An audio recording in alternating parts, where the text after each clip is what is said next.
de chiquito fuera de básquet tu primera pelota, Juan? Mi primera pelota fuera de básquet, me imagino que una pelota de tenis, porque más que el fútbol, es una familia muy tenística también. A mis viejos les gusta, los dos juegan, bueno, mi hermano tiene su historial. Me imagino, no me acuerdo ahora exactamente, me imagino una pelota de tenis y una de básquet obviamente antes que una de fútbol o de otra cosa. ¿Cuándo descubriste lo que significaba tu papá en el básquet?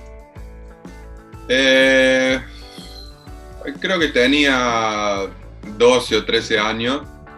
Creo que también fue en el momento en donde yo hice un clic y me di cuenta que quizás podía hacer lo que hacía mi papá en un futuro. Entonces ahí lo empecé a ver un poco más. Me hubiese gustado poder disfrutarlo un poco más de años mientras yo era consciente. O sea, siento que lo disfruté en su última etapa. Y bueno, pero a esa edad más o menos creo que me di cuenta. Pero antes que ni bola a lo que hacía tu papá, o no entendías bien cuánto significaba, digamos, que sea un base de liga, por ejemplo. Sí, no es que ni bola, pero es como que fue tan de nacimiento, porque claro. Él empezó a jugar el año que yo nací, que era muy normal para mí lo que él hacía, muy natural, no conocía otra cosa. Pero a esa edad es como que me di cuenta que, bueno, mi papá lo que hace, quizás a esa edad también los nenes de mi colegio, mis amigos, me empezaban a hacer ver quién era mi papá, porque les gustaba el básquet y porque, bueno, seguían al equipo. Entonces eso como que a mí me cambió un poco la visión. ¿Y canchereabas un poco con eso, de ser el hijo de, o te molestaba? No, ni una ni la otra.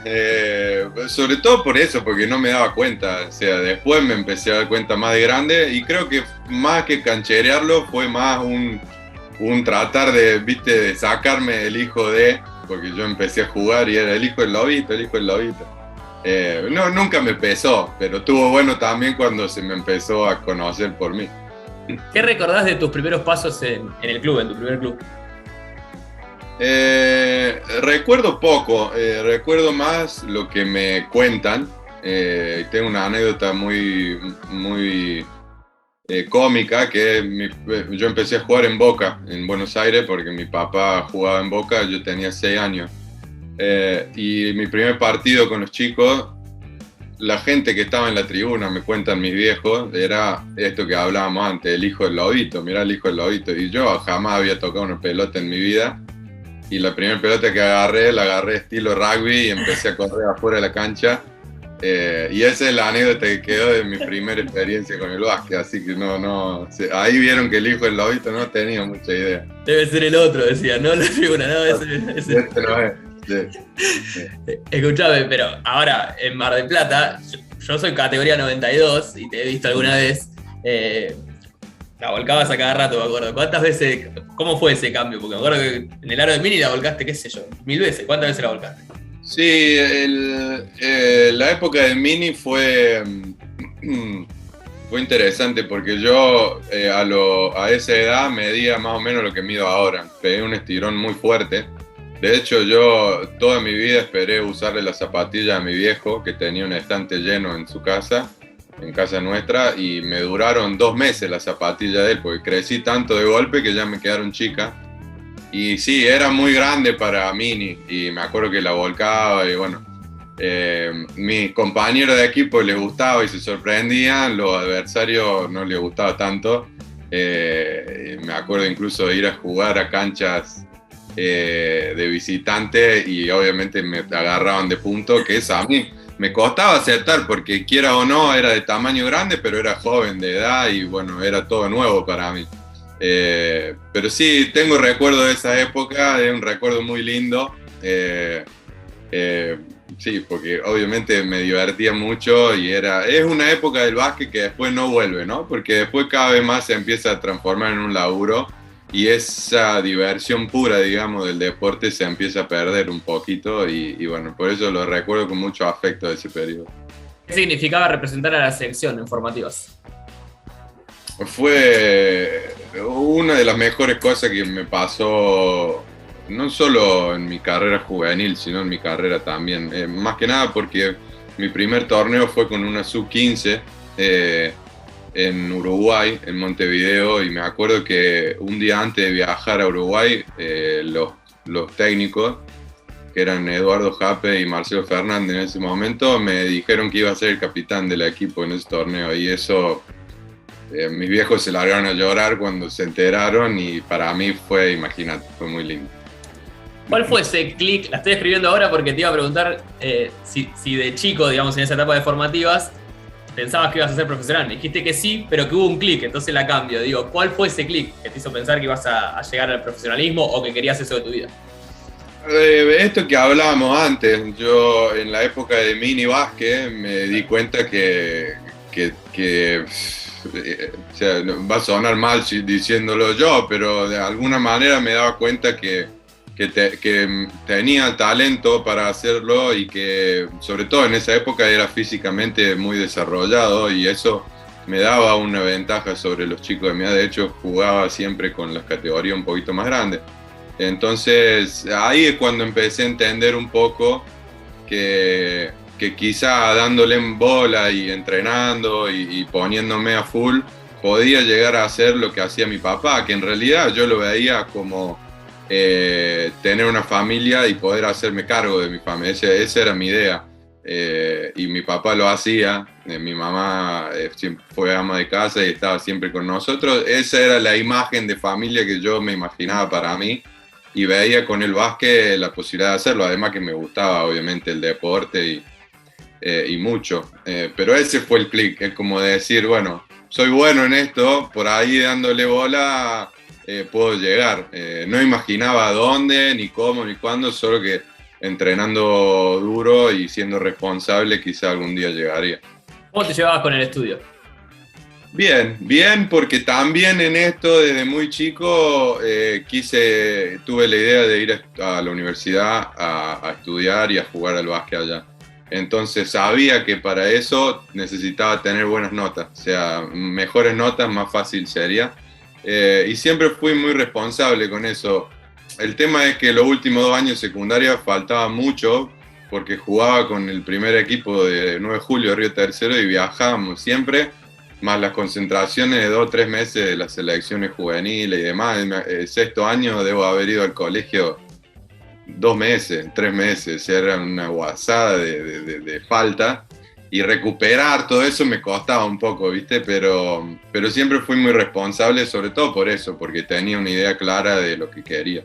¿Recordás un compañero rival, el mejor jugador con el que competiste acá en Mar del Plata, en esos años que estuviste? En Mar del Plata,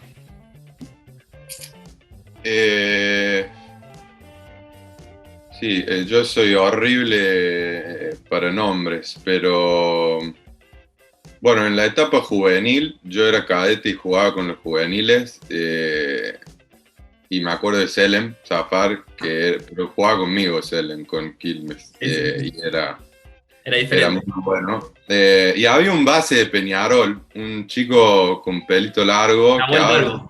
Nahuel. Y él era muy, muy bueno.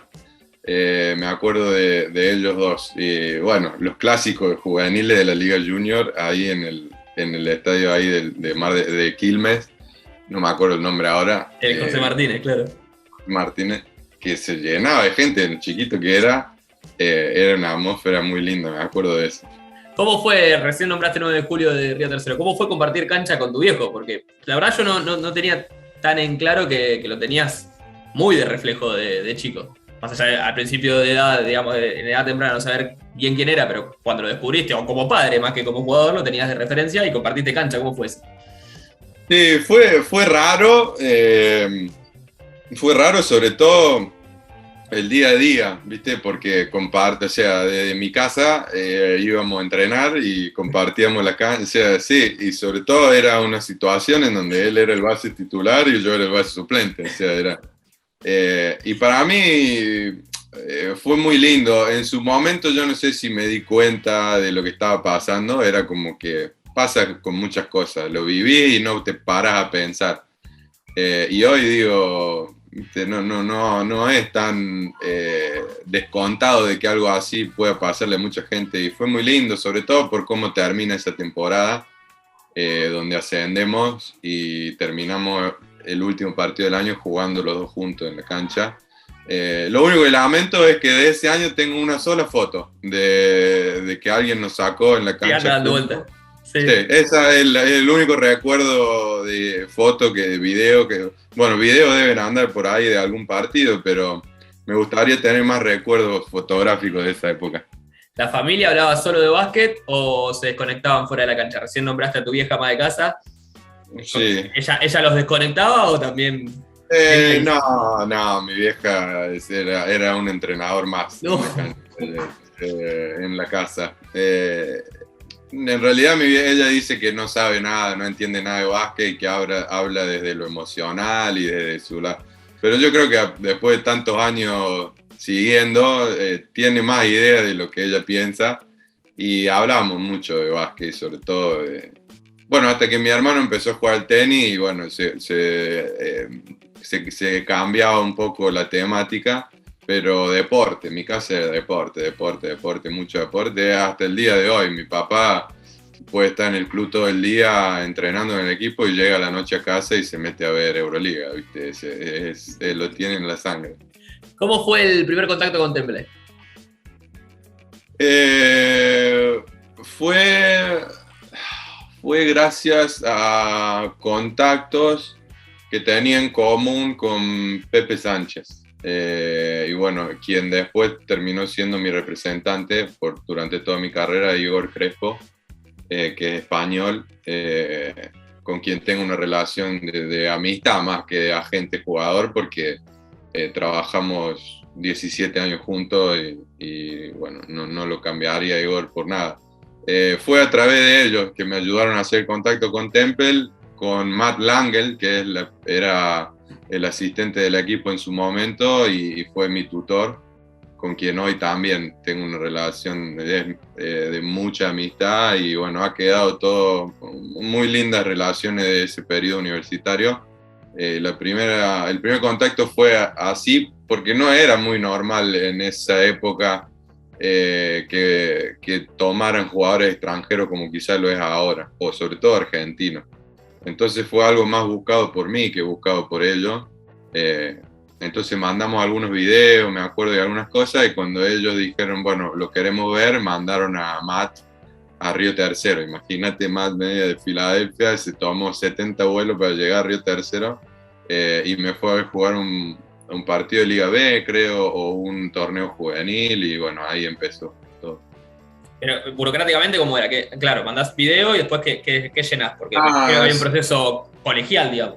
O sea, sí, en realidad ellos me reclutan y cuando yo doy el ok de querer ir, o sea, ellos me dicen te queremos, yo digo, bueno, quiero ir, se firma una carta de intención, se llama traducido, en donde vos, no es un contrato porque vos te podés salir si querés, pero es una carta firmada por mí donde dice que yo no voy a ir a ninguna otra universidad si no es Temple.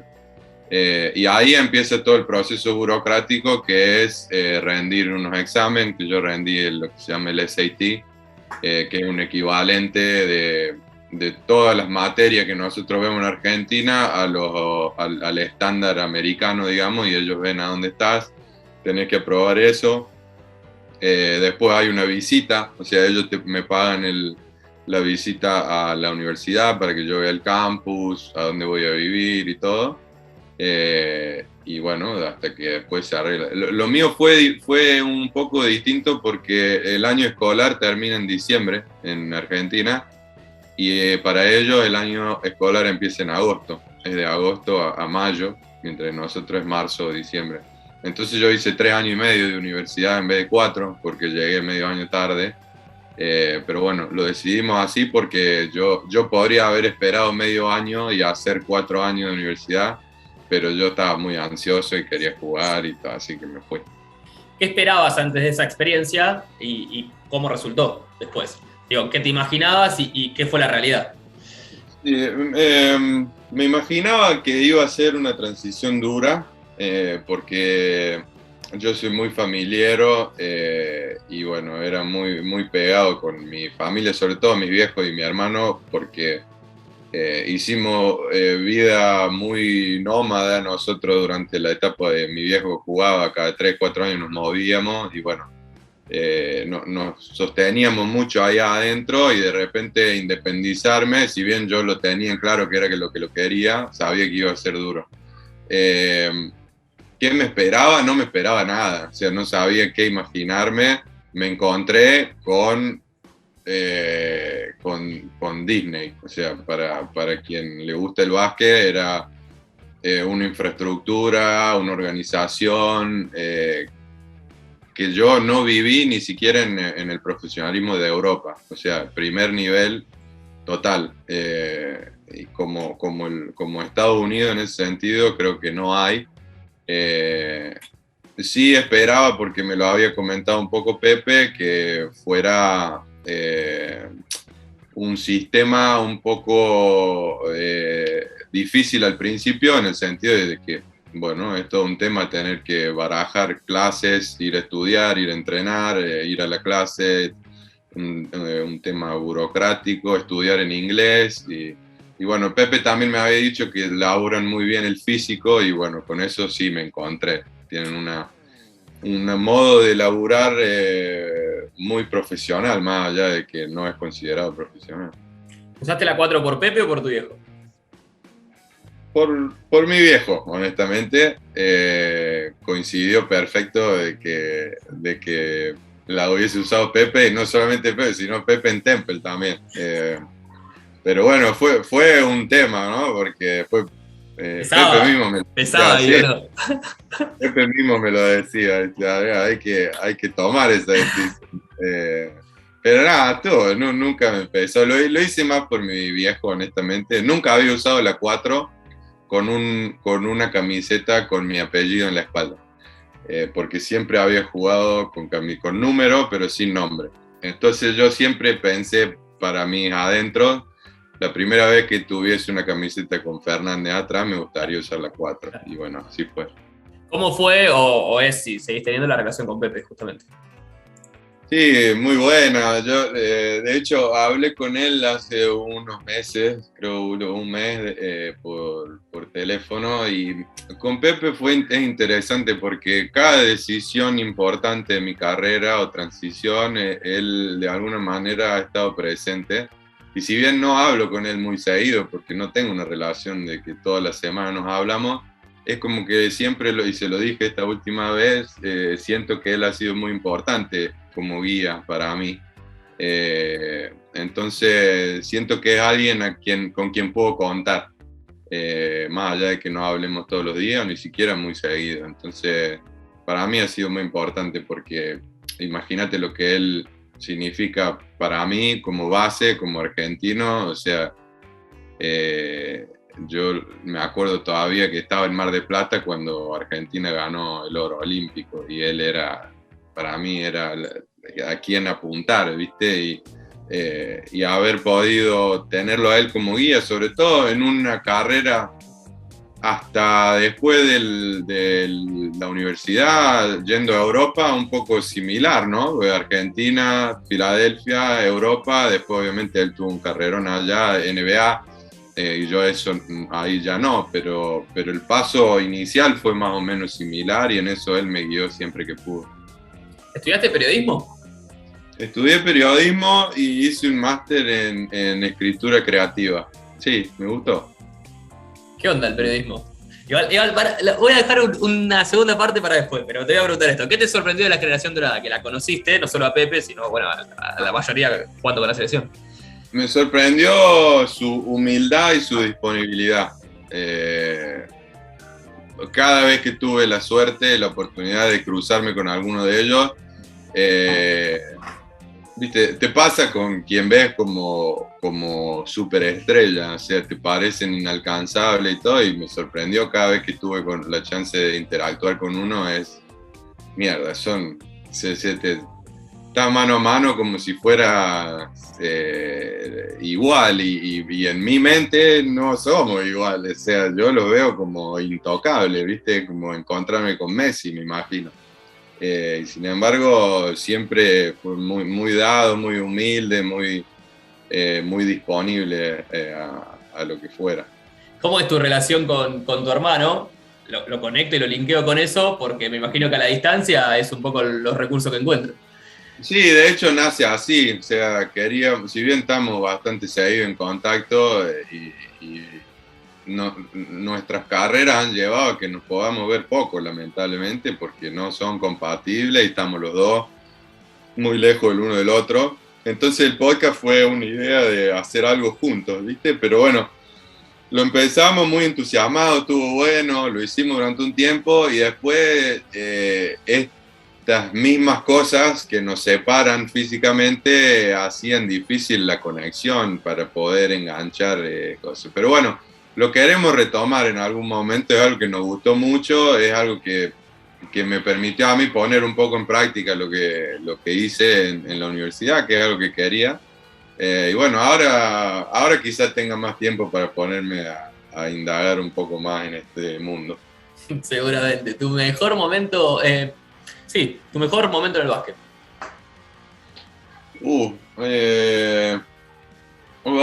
Por suerte puedo pensar en varios. Uno lo mencionamos, que fue el ascenso ese con 9 de julio jugando con mi viejo. Otro momento muy lindo fue un Panamericano en Formosa con la Sub-18 que le ganamos la final a Estados Unidos y tengo una memoria muy vívida de ese día. ¿Quiénes jugaban ahí en Estados Unidos? ¿Te acordás? El base era Kemba Walker. Y hay varios más que ahora no me van a salir los nombres, pero que los he visto por ahí en la NBA. Y Kemba Walker, ¿te acordás porque era el emparejamiento, sí, ¿no? Sí, porque lo soñé. Pero sí, era lindo equipo. De hecho, me crucé con varios de ellos después en la universidad. Jugamos varias veces en contra. No sé si ellos se acordaban de mí, pero le ganamos, así que no. Pero tengo un recuerdo muy lindo de eso, sobre todo porque era un grupo muy lindo, esa camada del 90, con los chicos todavía tenemos mucho contacto y fue un grupo lindo, y cuando pasan esas cosas, ganar ya de por sí es lindo, cuando lo haces con amigos, incluso mejor. Y me pasó lo mismo con un grupo en Italia, un grupo en Trieste, con el cual ascendimos de la Lega 2 a la A1, con que también se formó un grupo muy lindo. Fue un año donde ganamos casi todos los partidos, hicimos 12-1 en playoffs y bueno, obviamente acompañado por los resultados, esos momentos te quedan. Y bueno, creo que esos 3 fueron los momentos más lindos de mi carrera. Vos hablás de grupos que te quedan en la memoria por ganar, pero también dijiste ahí, ganar con amigos es mejor, y digo, desde tu experiencia y tu recorrido en tu carrera, tanto básquet y sumado además a lo de tu viejo, ¿qué es primero? ¿Formar un buen grupo y ganar? ¿O ganar hacia los amigos en un equipo profesional, sobre todo? Sí, ganar ayuda, pero en mi experiencia, crear un grupo sólido, que no es para nada fácil, sobre todo porque como entrenador me imagino, ¿no? Seguramente te va a dar más que hacerlo al revés. O sea, si el crear un grupo sólido me parece que te permite desarrollar una química de equipo que va a hacer que todos se interesen por llegar a los objetivos y que vayan más allá, no solo que vayan más allá de su potencial, sino que dejen de lado algunas cosas por el equipo, por el bien del equipo, porque si me pasó a mí, me pasó en estos grupos de los que te hablo, en donde no sé cómo ni cuándo se crea el grupo, eso tendría que estudiarlo con algún entrenador, pero sí me pasó como jugador que hay un momento donde te das cuenta que algo fluye para bien, sobre todo afuera de la cancha, y eso es siempre un plus. Entonces para mí viene eso primero, y eso seguramente te va a llevar a mayores éxitos. ¿Te arrepentís de algo en tu carrera? No me arrepiento de nada, sobre todo hice un análisis muy exhaustivo de esa pregunta en este último periodo, sobre todo por la transición que no que me ha tocado vivir, sino que he decidido vivir. Y yo siento que me he entregado de lleno al básquet y que llegué hasta donde llegué sin tener más para dar. De hecho, tuve que parar porque me sentía vacío. Y yo creo que encarar mi carrera en el modo, o mi trabajo en el modo en que lo encaré, fue lo que me llevó a sentirme en esta situación. Sin embargo, no cambiaría nada porque esa manera de encarar mi carrera fue lo que me dio todo lo que me dio. Entonces, cero arrepentimiento. ¿Qué es lo que no te puede faltar en tu día a día? En mi día a día, hoy, años atrás no, pero hoy el mate. El mate lo necesito. Quería ir por ahí. No, entre tanto cambio y tanto país, digo, se olvidó el mate. No, sí, de hecho me lo traje conmigo ahora en las valijas y no en las cajas que mandé en un barco porque lo necesitaba.